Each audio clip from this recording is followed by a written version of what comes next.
Pemirsa Gatra TV, kembali Anda menyaksikan Gatra Insight. Pak Mumlison, ada kabar terbaru dari Pak Anies Baswedan sendiri menyatakan bahwa PSBB akan diperpanjang sampai nanti 4 Juni 2020 dan kabarnya akan menjadi PSBB episode terakhir mungkin yang bisa Jakarta lakukan dalam menangani pandemi COVID-19 ini. Juga dari gugus tugas Pak Doni Monardo mengatakan bahwa relaksasi PSBB ada 4 syaratnya, ada prakondisi, kemudian juga ada timing, prioritas, dan juga koordinasi pusat dan juga daerah. Apakah memang sudah tepat nih relaksasi PSBB dilakukan di kala mungkin kurva dari penyakit ini sendiri belum melandai sama sekali? Kalau soal PSBB saya kira memang tidak mungkin terus dilakukan ya, masih ada waktunya untuk dihentikan gitu.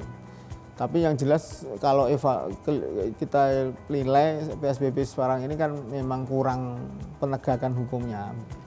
Penegakan dalam arti misalnya mencegah orang berlalu lalang, mencegah terkumpulnya orang, ini kan yang belum optimal dilakukannya. Ini yang seharusnya kalau misalnya memang periode sampai 4 Juni ini dilakukan, ya seharusnya ada penegakan hukum. Maksudnya dalam hal ini orang benar-benar disiplin, dibuat disiplin ya seharusnya selain katanya kan 60% ya masyarakat Jakarta yang memang berada di rumah, berarti yang 40% memang perlu ditertibkan, apakah hanya karena dia bekerja atau karena dia cuma main saja. Nah ini yang memang harus ditertibkan sehingga efektif. Kalau selama ini yang kita lihat masih banyak kumpul-kumpul, ada mall yang masih buka gitu, ada di pinggir jalan masih ada orang kumpul-kumpul gitu. Intinya kan ini jadi bagaimana mendisiplinkan orang agar tidak keluar, sehingga tadi kebijakan itu ditempuh jadi ada dampak yang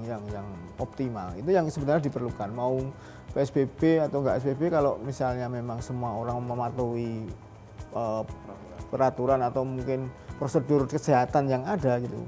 Misalnya sekarang tidak ada PSBB tapi semua orang pakai masker, pakai cuci tangan, saya kira itu juga akan lebih efektif kalau memang disiplin di situ, disiplin prosedur kesehatan tadi. Oke, dan kiranya apakah memang terkesan buru-buru untuk membuka PSBB ini agar mungkin menghindari gejolak ekonomi yang lebih tinggi, sedangkan dari lembaga Eijkman sendiri mengatakan bahwa relaksasi dilakukan saat kurva sudah landai. Ini apakah memang terkesan terburu-buru agar tidak terjadi keterpurukan yang lebih dalam lagi?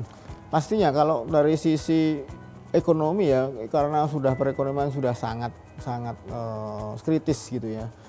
Sektor informal berhenti, formal juga berhenti.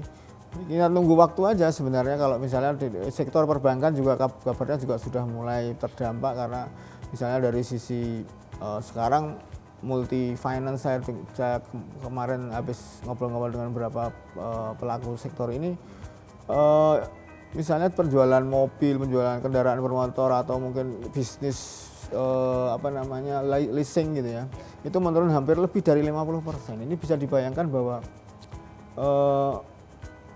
sektor informal, sektor formal, sektor real juga sudah sangat terdampak. Nah ini kalau dibiarkan sebulan lagi misalnya atau mungkin sampai Juli, dampaknya akan luar biasa. Banyak misalnya sekarang di sektor otomotif saja, dealer motor, dealer mobil, mereka dari menjual 100 cuma menjual 20. Itu juga akan bahaya sekali kalau misalnya ekonomi seperti itu. Makanya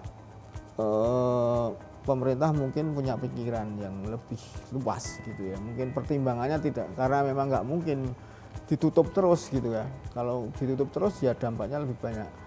Memilih antara ini katanya memang kemudian akhirnya jadi dualisme bahwa memilih antara nyawa atau memilih antara ekonomi. Saya kira dua-duanya juga penting gitu ya. Kalau ekonomi dikesampingkan juga, kalau ekonominya rusak, berapa lama kerusakan ekonomi itu pulih, berapa banyak orang kelaparan gitu ya. Kalau orang kelaparan bisa terpapar, bisa jatuh terkapar. Nah ini yang harus dihindari, kemudian agar tidak terjadi. Mungkin pemerintah juga berpikiran seperti itu. Sembari menormalkan ekonomi ya, kesehatan ini juga akan dikuatkan. Misalnya tes virus ini juga dilakukan kan lebih banyak lagi. Sekarang kalau kemarin kita juga ngobrol dengan BNPB, ternyata ada kesulitan soal skill dari petugas gitu ya. Kalau sekarang kan memang di daerah-daerah juga sudah mulai diadakan tes gitu ya.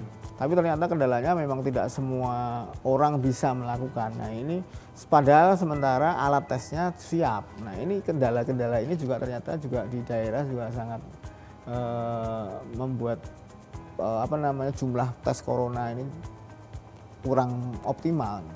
Nah ini juga seharusnya kita tahu lah, intinya permasalahan-permasalahan ini banyak sekali. Jadi mungkin pertimbangannya seperti itu. Kalau ekonomi apakah perlu saya kira perlu diselamatkan juga, daripada nanti juga karena kerusakannya akan lebih dahsyat dan jangka panjang.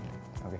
Berikutnya akan kita bahas mengenai keseharian kita yang sedang melaksanakan work from home, yaitu mengenai video conference yang sedang marak dibicarakan di media sosial. Jadi jangan kemana-mana, tetap di Gatra Insight.